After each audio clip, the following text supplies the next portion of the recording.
So, I'm gonna let you guys know beforehand.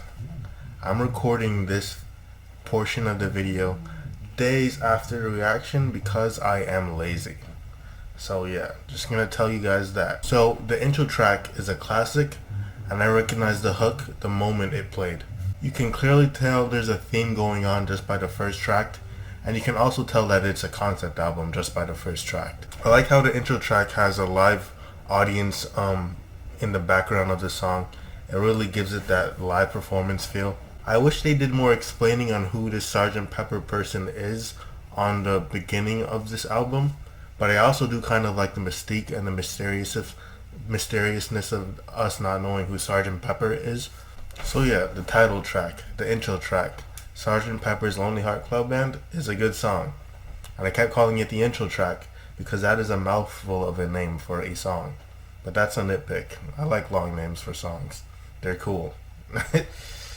With a Little Help from My Friends is a song that deals with the concept of love, but I wouldn't really consider it to be a love song because it doesn't have that stereotypical love song feel to it or like idea to it or that sense of sweetness you get from a love song. To me, the song isn't just referring to romantic love, but platonic love as well.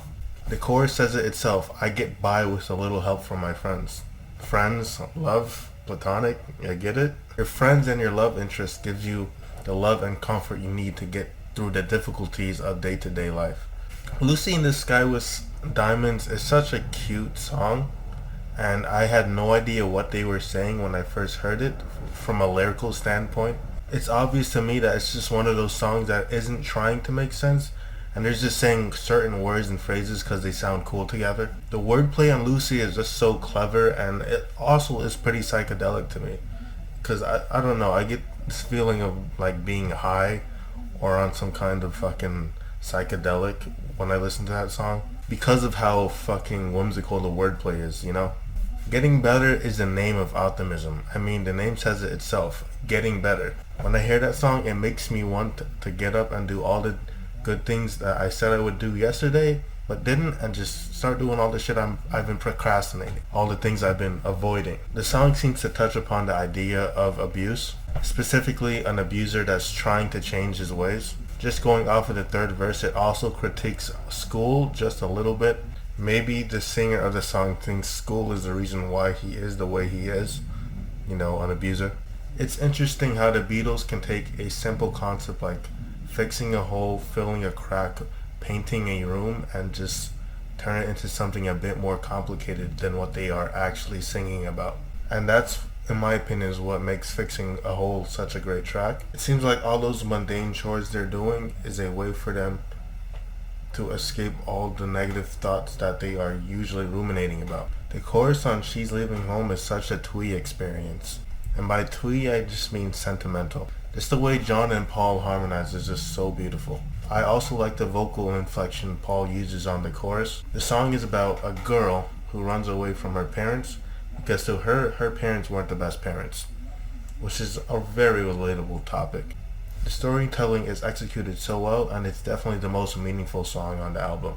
Mr. Kite sounds like circus music, and it's very fitting because the song seems to be about like some kind of circus performance going on, and that's very fitting as well because the song is based off of a poster John got from some antique shop that was advertising some kind of circus performance. The song is really good without, you know, a catchy chorus or a hook. Usually you need a chorus to make a song more catchy or appealing, but this song is pretty good without one. Within You, Without You is a song that would be better if you were experiencing it on psychedelics. And yes, I'm bringing up psychedelics again. The song is pretty good for what it's trying to do, and it is my first time hearing Indian classical music performed like in the context of an album. I'm sure I've heard songs like that like in a movie, but never on a rock album like Sargent Pepper. I think the instrument that plays like the lead melody of this song is supposed to be a sitar, a very Indian instrument that comes from India. I could be wrong about that. I don't know what instrument it is exactly. That just goes to show you how talented George Harrison is when it comes to the instruments he knows how to play. The lyrics and the meaning of the song are also heavily influenced by Indian culture.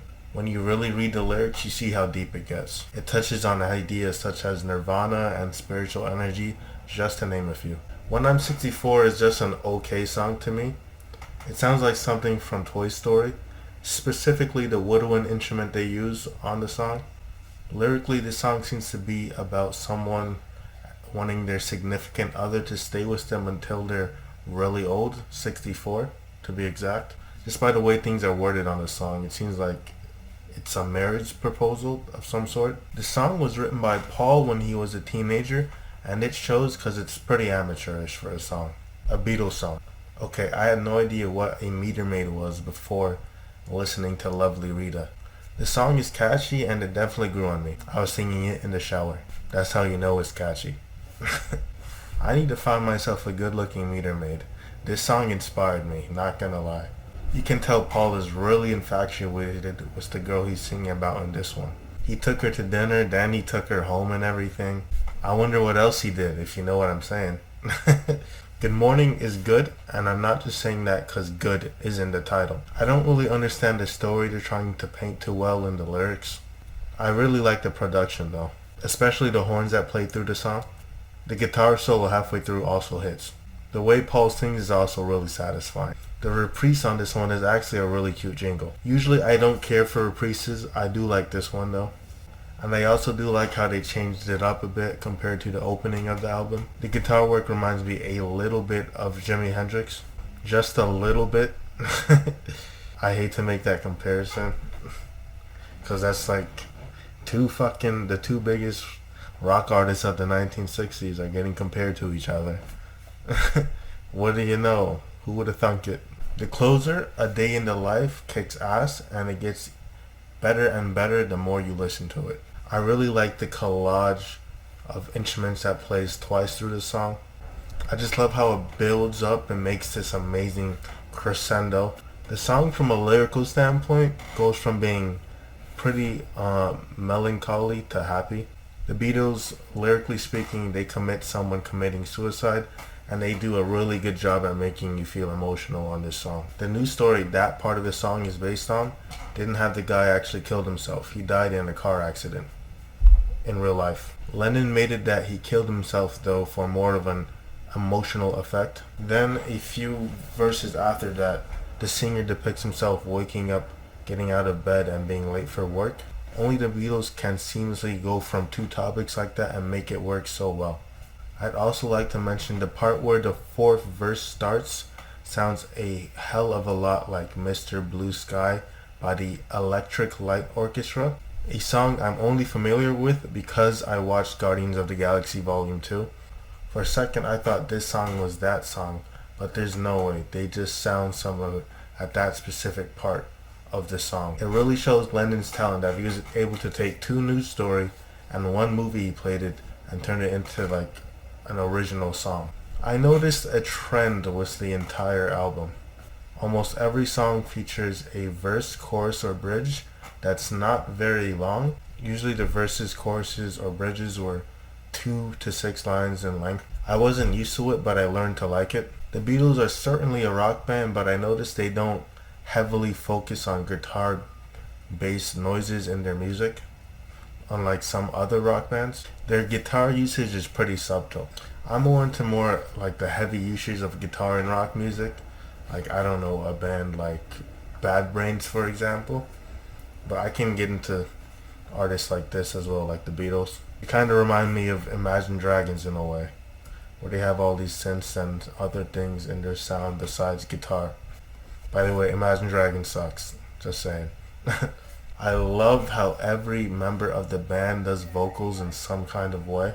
That is very great. That's a very versatile thing to have in your band. Something I also notice is how simple and understandable their music. All you have to do is read the lyrics while you listen to understand the message they're trying to communicate to you in their music. Simplicity is something that doesn't get enough respect these days. To some people, simple automatically means bad, which isn't true. Simple can be good. Not everything has to sound like Death Grips. I'm sorry. It's true. I also love how they all play their part in writing a song on this album. Their pen game is very, diverse because almost every member of the band writes a song on this album. John Lennon is my favorite Beatle just because of the closer alone, but Paul McCartney is a close second. The Beatles, judging just from this album, are a really versatile band. I can't wait to hear them again, to be honest. I'll give this album an 81 out of 100. It's well deserved. The next album I do will definitely be Abbey Road. Anyway guys, hope you enjoyed the video. It's been Quiet Does Music. Out.